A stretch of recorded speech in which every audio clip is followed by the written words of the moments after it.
These chieftains, that is, Sethantes, now god of earth, and Jud, now Lord of Asia, had long been friends on other worlds, and pledged to join in an adventure on some new corporeal world, to raise sons and daughters up to Jehovah. Now it was being fulfilled in the Lord and God, remotely situated, and this visit much looked forward to. And so God and the Lord came forth, saying, in Jehovah's name, met at last. And they embraced and reassured each other, that it was really true, that which they had talked of 1,000 years before. And then all the hosts of God, and the hosts of the Lord came forward, and knowing one another, saluted and embraced also. After that they proceeded to the house of the Lord, which mortals had been inspired to build of wood and clay. And when they were within, they joined in prayer and thanks to Jehovah, and they sang and danced, and rejoiced to their souls' content. At sunrise the next morning the mortal priests and priestesses, led by a prophet, went into the house of the Lord, to pray, sing and dance as they had been taught by inspiration from the Lord. But many people lingered outside, saying to one another, "Tahap, Tahap, I fear, I fear.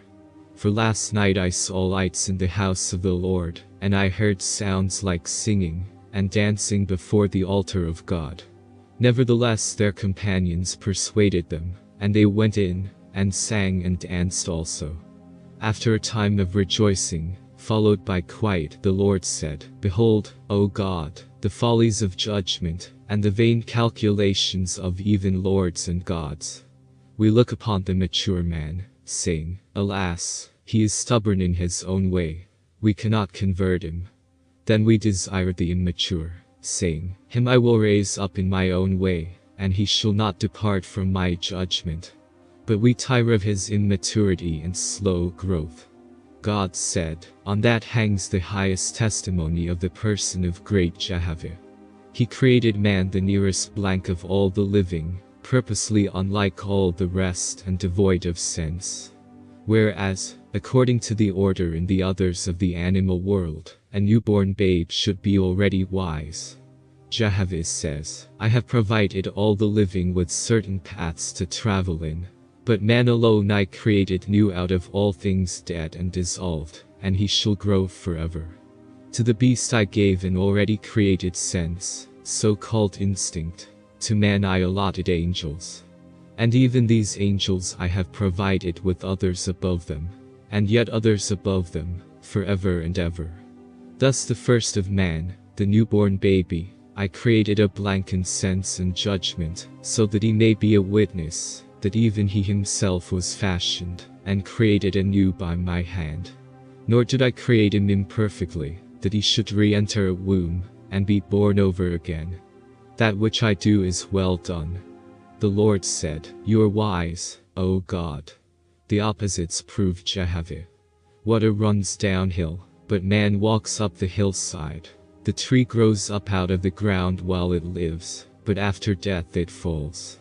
Man stands on the earth, but the earth rests on that which is lighter than the earth. Jehovah says, "The life of the tree is of me. The unseen that holds the corporeal earth in its place is of me. And yet, O God, who can attain to know Jehovah?" The mortal says, "When I am dead, and risen in heaven I shall see the Great Spirit," but he fails, still being helpless, yes, as helpless in his place as he was helpless on the earth. Then he says, "When I am strong and wise, like lords and gods, and can traverse, or travel throughout, the wide firmament, then I will see Jehovah." But when he rises, and can course his vessel through the whirlwinds of the vortices of heaven, and he is called Lord or God, lo, he finds the arcs and the Ethia, or the whole of Eve everywhere, standing before him still. More and more he is appalled at the thought of the great I Am who lives still beyond. He hurries down to the corporeal earth, to teach mortals and spirits of Jehovah, and his endless worlds and exalted heavens. But lo, the darkness of men. They say, "I do not see him, I do not hear him, I do not believe in him. He is merely like the wind, going without sense." As water goes down the hill, so is he. He is dead. He is nothing. And the Lord invents ways and means. Yes, he teaches man to pray and sing to Jehovah, so that the sounds may lead his soul upward. The Lord tells him to wear clothes, and hide his nakedness from the Lord. And the Lord sends angels to reward him for his good deeds. And the angels of the Lord lay plots and stratagems in man's pathway to stir him up. Yes, Jehovah gave man sleep, so that his corporeal bound spirit could see and hear heavenly things. But man loads his stomach, and debauches on intoxicating smoke and drink till his soul is buried in darkness. And the Lord cries out in despair, "How weak I am, O Jehovah, before you. I took it upon myself to be a lord over men on the earth, to learn my lesson in the government of worlds. But O Jehovah, I know I fail in your sight. What will your God say when he sees my little good? What pity do the archangels have for your struggling Lord of earth?" God perceived the sorrow of his friend, and he said, "O Jehovah, you who are almighty, how keener you have made our sense of our own weakness than those who look upon us.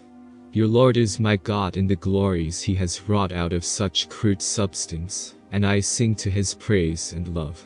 Lo, I have looked upon the naked men and women of this great land, crawling on hands and feet, with no thought but to eat, and I have seen them raised up by your Lord and his Ashars, to walk upright and use words of speech, and to wear clothes and skins to hide their nakedness.